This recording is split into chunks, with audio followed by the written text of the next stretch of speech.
Hey guys, so today I'm going to be making a super cool dish called, okay, this is going to butcher it, but it's called seolleongtang. I don't even know what that means, but it's basically an ox bone soup that I tried in LA, and it's super delicious. It's really milky, rich, and it's just, yeah, it's absolutely amazing. So let me try to make it. The process is 6 hours, so super time consuming, but it's summer, so let's get started. So what we have here, these are basically the only ingredients, is some beef marrow bones. I got Wagyu beef marrow bones. It was around $16, so pretty good price. You can find these at any of your Korean stores. And I also got this beef shank. This is a pretty hefty piece of meat. And what we're going to do is we're going to soak them in cold water for around 1 hour. So let's try to do this. So the amount of bones you will need is around, I think it's around 3 to 4 pounds of bone marrow. So each one right here, this is around 2 pounds. So it's about 8 marrows. Wow. Okay. And what this is going to do, by soaking it in water for an hour, it's going to drain out all the blood from the bones. So, just put those in here, and we'll get our next bag. I'm going to just do half of this, because that would be around 3 pounds. There's no easy way to do this. Maybe a tiny one. Okay. There we go. Right here, I have my nice shank meat, and we're also going to be soaking this. It's around 1 pound of meat, so pretty hefty. So this is what it looks like inside, and also here. So I'm going to bring this bowl. Oh, this is kind of heavy. And I'm going to put some cold water in it. So this is what it looks like inside. As you can already see, blood is already starting to come off, and that's what you want. You want all the blood out so it's nice and clean. I'm going to do the exact same for my shank or whatever. We are now just going to let this sit for 1 hour, and then we're going to come back and check on it. If you have time, you can even put it in the water for over an hour, but if you're just, if you want to get it done as quick as possible, then you can just, put it in for an hour and let this goodness soak. Okay, so as I was looking at the recipe, I realized that you need, this is kind of bad, a bunch of different beef bones, so like the knuckle or the foot or something, but I looked online and we do not have beef bones or the knuckles for sale that can be delivered.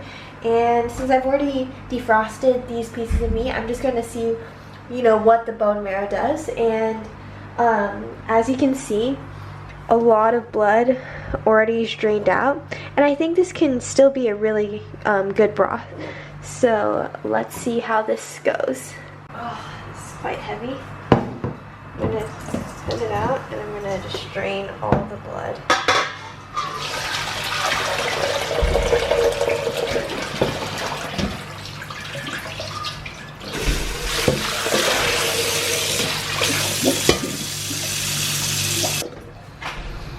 Now I'm going to put this back in the pot.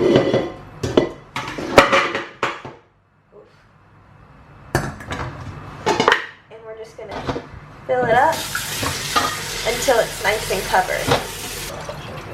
Right now.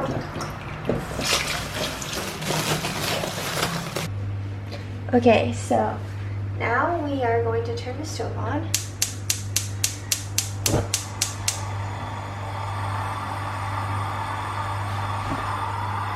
And it's at a high heat right now. And we're going to wait till it boils, and we're going to then reduce it to medium and boil it for 5 minutes.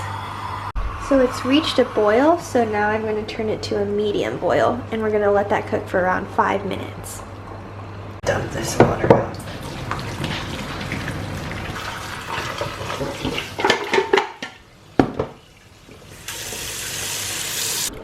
So my bones are nice and clean, and I'm just gonna put them back in the pot, and I'm gonna cover them again with water. The same amount last time. So we're doing the exact same process. We're going to bring it to a high heat.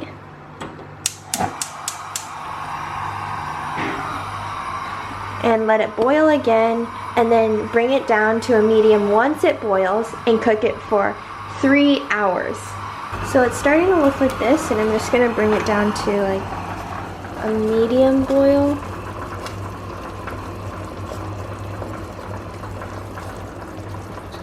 Kind of like this. It's not quite a simmer, but it's not a really big boil either. Like that, yeah. So it's been over 5 hours since it's been boiling. I put this chunk of meat when it was at the 3 hour point. So right now I'm just trying to like shed away all of this stuff. And right now what my broth looks like is this. Can you see it? Yeah, it's kind of hard. And okay, this may look nasty, but what you do is every few hours you scoop up that fat, because you don't want to, you know, eat any of that fat in your soup. And basically, after this is done, I'm going to just prep the few ingredients. I also have some rice going in here. Delicious, which we're going to eat with the soup. So I just keep that warm. And yeah, I'll update you again with everything. And I also have these bean vermicelli noodles that I'm going to use. Not the exact same thing as like what traditionally would be used, but still super close. And we're going to add that to the soup a bit later on. So now we're going to take our kind of big chunk of meat. It's quite hot right now. And we're going to take, I think we're going to take this knife. I already sharpened it. It should be pretty sharp. Okay.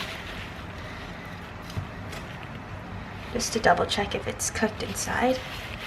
I'm just going to cut it in half. Then you'll really tell. Yeah, that is definitely cooked. It's quite brown too.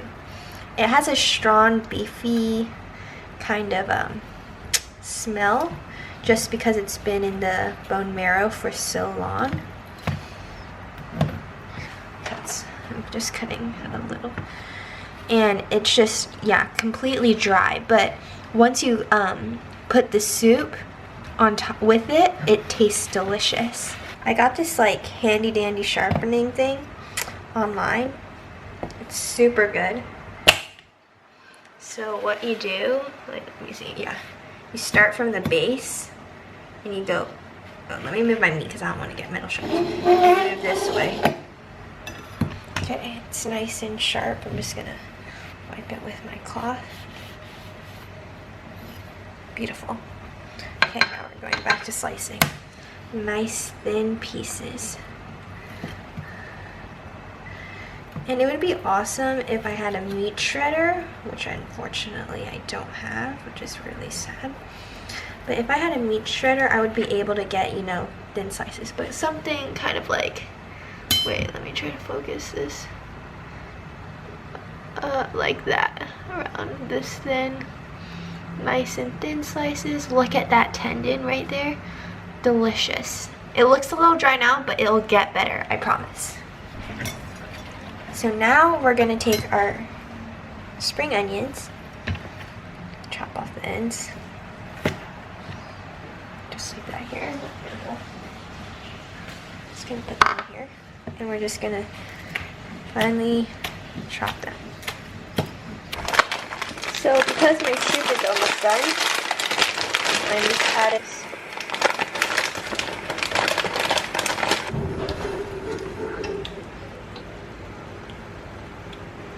This is my broth, and we just strained it so it's nice and smooth.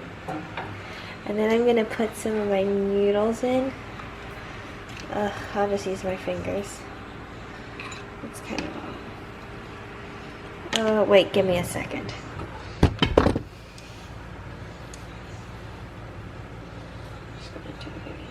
just make the noodles. And I'm gonna ladle this on it. Oh wait, I should do it the same level.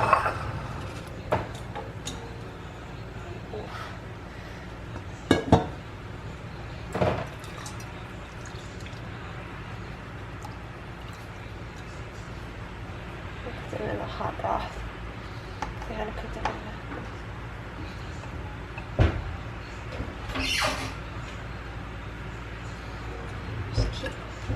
just ladle it on there. Okay. Then I'm gonna put some kimchi.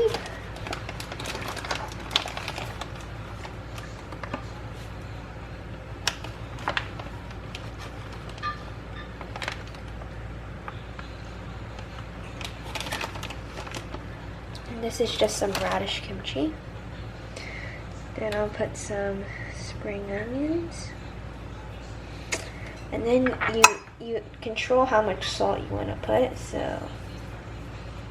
I'll just do a bit of salt.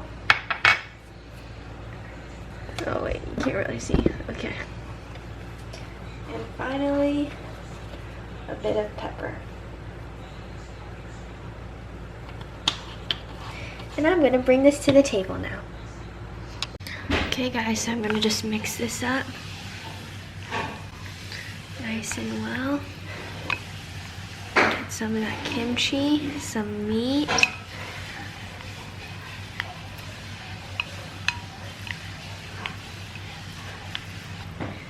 I've been waiting to try this out for so long. It took me since 11 a.m. and right now it's 8 p.m. So that's how long it took. Just crazy. So let me just try a bit of the broth to see if I need to put more salt in it.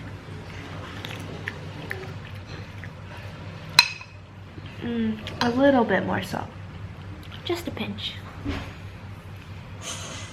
Because we added no flavoring to it, remember that? So let's try it with a bit of noodles, a bit of beef.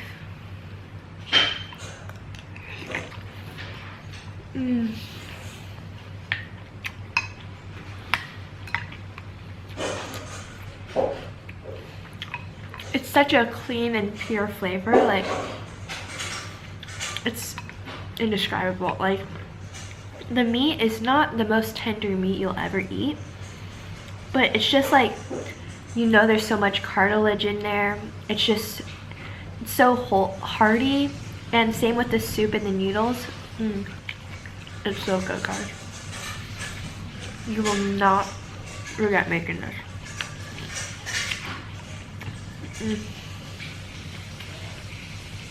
All that effort, straining the soup, monitoring it, it's all worth it. Okay. Well, thanks for watching. Hope you will watch my next episode. Bye!